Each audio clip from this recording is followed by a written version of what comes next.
What are we, on the third week of One Piece now?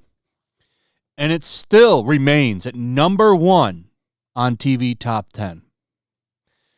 Pretty interesting to see this. You know, what's really cool about One Piece is you've got a lot of people that don't watch anime jumping in and watching this show because of the word of mouth that it's receiving, which is pretty much all positive. I haven't seen a lot of negative coverage on the show. There's people that don't like it, and that's fine. I don't think everyone is going to like this, especially because it looks so silly. And I understand they're embracing the silliness of the show. And I think it works for the show, but I think there's going to be people that just can't get past that. And that's fine. Nothing is for everybody. As much as everyone wants to pitch that something should be for everybody, there's always going to be people that just don't dig stuff. And I think that that's fine. I don't think that that should be a big deal. You can't make everybody happy. What you want to do is make as many people happy as possible so that you can actually make some money. And that's what's happening with One Piece. People are jumping in and liking it. I even went back and been watching the anime. I'm like 20 episodes in now. I know, right? What a huge dent I've made. But I'm enjoying it. You know what? I'm just going to watch it at my own pace, and I'll get to the end when I get there. Maybe by the time I actually finish the show, it will end. And I'll be able to watch it all from start to finish instead of having to wait decades to see a resolution. So One Piece still doing very, very well. One Piece held on to the treasured top spot among Netflix's English language TV series for the week of September 11th to 17th. Monkey D. Luffy and his crew charmed their way to another 10 million views. Same week that the live-action adaptation of Oda's best-selling manga was renewed for a second season. The series has now tallied about 48 million views since it launched on Netflix just under 3 weeks ago. Take that number with a grain of salt, because I believe that comes from Netflix themselves. However, I do believe it is a high number regardless. I'm not sure how high, but you can tell a lot of people are watching this show because everybody is talking about it. Not as much as they were a week or two ago, but people are still talking about it. And I think a lot of that has to do with the fact that people are probably discovering the manga and the anime now, and they're switching over and diving into that. Like I said, next month we should have some numbers. I don't know if we'll see them in October or November because of the way that, compiling sales data and all that works. But I guarantee that you will see a rise in One Piece manga sales. I think a lot of people are going to go buy the books. Maybe I'm wrong, but I have a feeling that this is going to boost up what was already one of the most popular franchises in the world even higher. And that's what these kinds of things should do. Unlike She-Hulk, which devalued the source material's worth. This is funny. So I talked about this in a video the other day, talking about how She-Hulk's first appearance has gone down in value because of that stupid-ass show. Now, I'm not doing any scientific research with this. I'm just pretty plugged into the comic book hobby because I enjoy it. It's a hobby that I really like.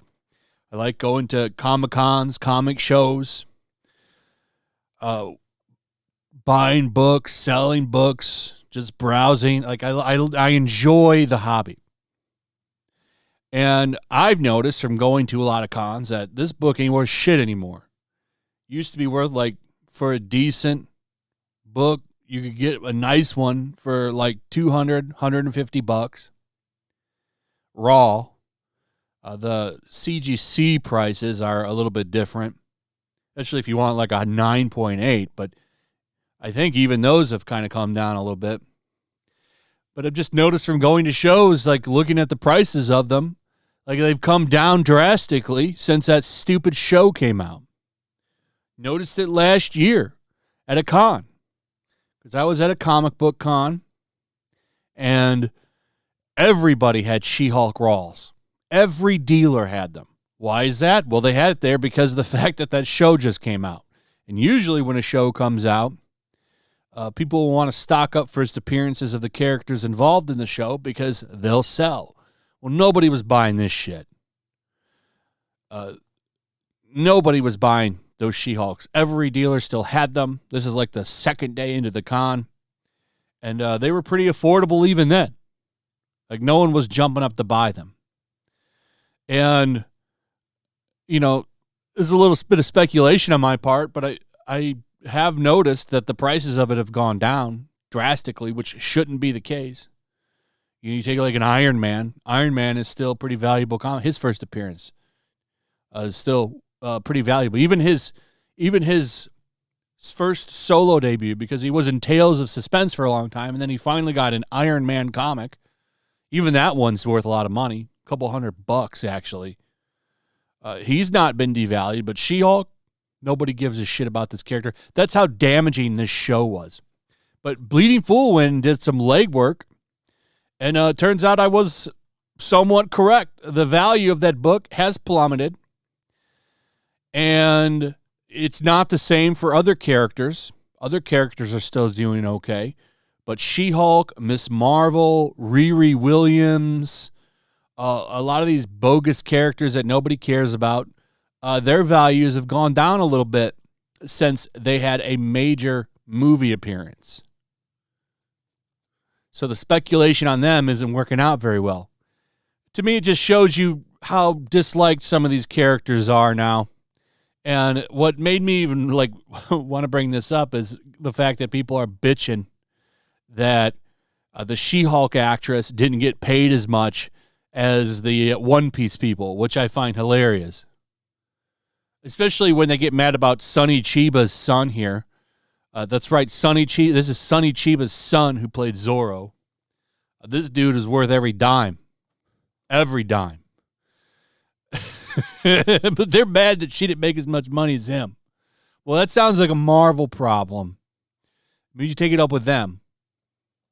Anyway, it's just stuff's funny to me. So I hope you enjoyed this video. Let me know what you guys think about all of this in the comments below. Also, if you would, please like, subscribe, share the video. Make sure you're still subscribed. Hit that notification bell. Check out my Rumble and Locals. And I'll see you on the next one. Peace. Make sure to check out my Locals. There's a link in the description. It's a fun community that I'm trying to build over here. If you don't want to support me on YouTube, you can come over here. None of that money goes to YouTube. You also can just come over here for free. But if you are a supporter over here, I do plan on doing an extra live stream once a month and throwing links to the supporters so you can actually come on and have a supporter live stream with me. Also, it's a good place to catch all of my content.